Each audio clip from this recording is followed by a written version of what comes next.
the street, 919fm.com. Here's what's happening. Good afternoon. It's time for the news at 4 p.m. on the street. Let's go. Good afternoon. It's time for the news at 4 on the street, 919 FM, courtesy T&Tech, the power to make it work.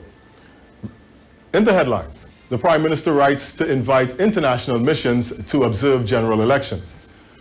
Political analyst believes that there will be a split in Tobago, and in news overseas, the mayor of Seoul, South Korea, found dead. With the details, I am Jason Shields.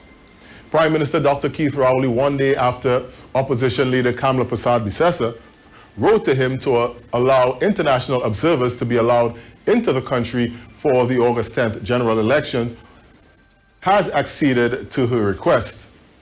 This morning, via a Prime Minister's Facebook page, Dr. Rowley stated that he had written to the CARICOM Secretary General Erwin LaRocque and Commonwealth Secretary General Patricia Scotland, formally inviting them to send election observers missions under their respective auspices to observe the electoral process. Mrs. Persad-Bissessar cited the ongoing situation in Guyana for her request, and on Wednesday she said it was very important to preserve the integrity of the election. Dr. Rowley was part of a CARICOM observer team which went to Guyana for the country's general elections, which remains unresolved.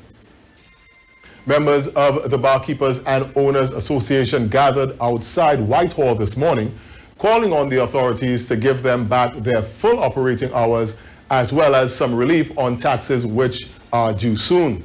Interim President of the association, Teron Mohan, called for the authorities to sit down face-to-face with the association, as he said it had not received any response to the correspondence it had sent to various ministries. Vice President of the association, Satish Munasar, questioned the difference between restaurants with bars attached and establishments whose livings depended solely on their bar license. He said it was unfair that one group was able to open until 10 p.m. and the other was being forced to close at 8 p.m. Mr. Mohan has called on the police as well to hold and reprimand errant bar owners whose actions caused the majority of bar owners to lose hours of their operating time.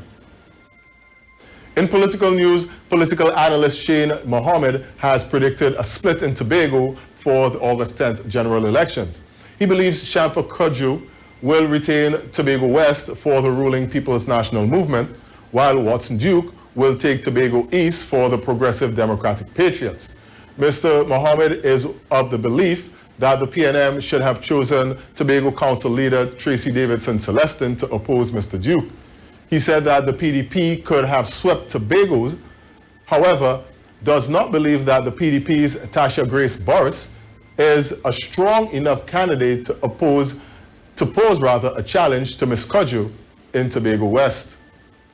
Finally, in news further afield, the lifeless body of the mayor of the South Korean capital of Seoul was found dead earlier today at a park in the northern portion of the city.